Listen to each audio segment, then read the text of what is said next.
Hey guys, Thunderclese here, and welcome to my PvE Combat Rogue Guide for patch 4.0.1. The information in this guide will help you with your spec and rotation. This guide is just an overview on the things you should think about while speccing and playing your Combat Rogue, and doesn't really get in any sort of theory of crafting. However, this should get you off to a good start if you're scratching your head on what to do after the latest patch. Again, this information is accurate as of 4.0.1 and could become obsolete in later patches. Also, be sure to check out my other videos on my channel, AIEThunderclese. Okay, let's get started. First off, combat is kind of broke at this time. This is due to a couple factors, but the big one is how weak combat's mastery skill is.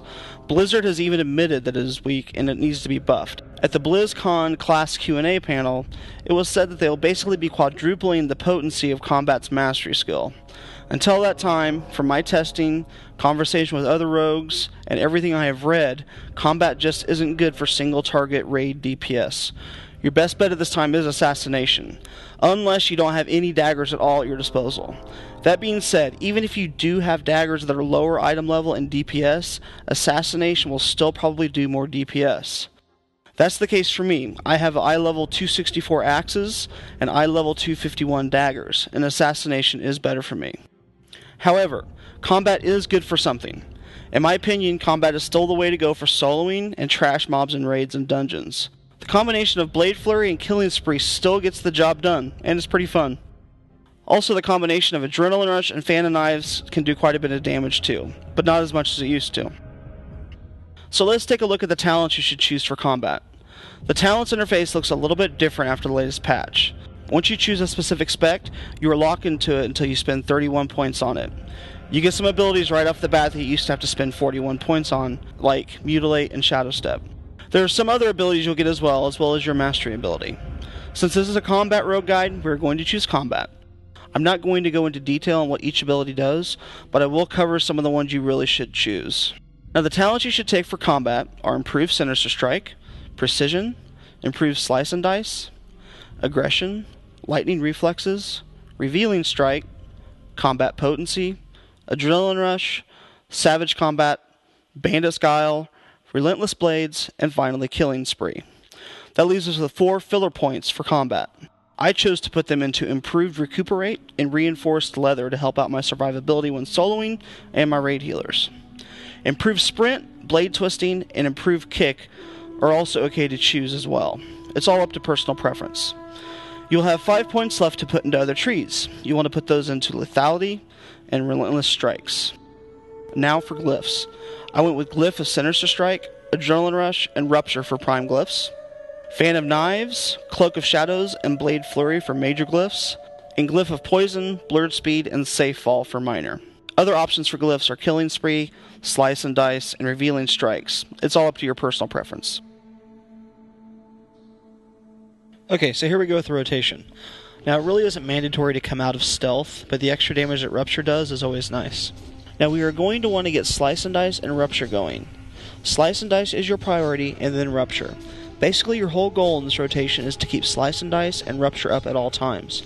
If you happen to have 5 combo points and Rupture and Slice and Dice have plenty of time before they fall off, use Eviscerate. When you're building up your combo points and the finisher is either going to be a Rupture or Eviscerate, make sure that at least one of those combo points is generated by Revealing Strike. This will give your finisher a 20% damage bonus.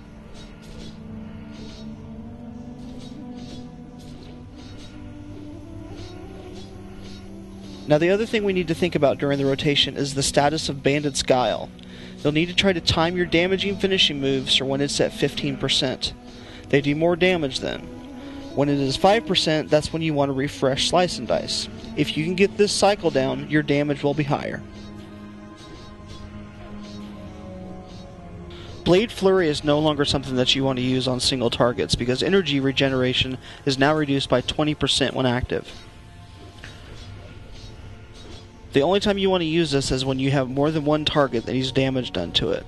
You'll still want to use Adrenaline Rush when it's up, or in the burn phase of a boss, and the same goes for Killing Spree. We now have a talent called Restless Blades that will reduce the cooldowns on those, so we can use them more often. Now you're going to see 2 timers going below my character. The top timer is Slice and Dice, and the bottom one is Rupture. I would suggest getting an add-on to track these. I use Power Auras, but in the past I've used Event Horizon for this purpose. It would also be wise to get an add-on to track Bandit's Guile. Power auras can be used for this purpose, but I'm not tracking it at this time because this is not my primary build. Now you still need to worry about your expertise and hit cap ratings. The expertise cap is 172 or 23 on your character info window. It was 200 or 26 prior to 4.0.1, but there was a blue post stating that it has been reduced for level 80s.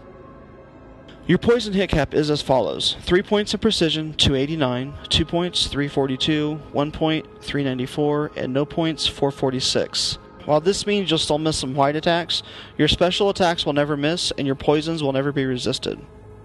For weapon enchants, Mongoose is now the way to go, but if you already have Berserking, you aren't going to be hurting all that much, but Mongoose does do more raw DPS. As for gems, if you stacked armor penetration gems like a lot of combat rogues did in the past, you have some regimming to do. These were all converted to critical strike gems and aren't ideal. You'll need to convert these into agility gems. You're going to want to match your yellow and blue slots as well with agility/hit and agility/haste gems. Reforging has been introduced in patch 4.0.1. Most rogues are converting stats such as crit strike into either haste or mastery rating. If you are significantly over the hit cap or expertise cap, convert some of those stats into something that's more useful for you. So that wraps up my guide for combat rogues in patch 4.0.1. Overall, I think all the changes they have made to rogue are better, even though combat is broken at this time.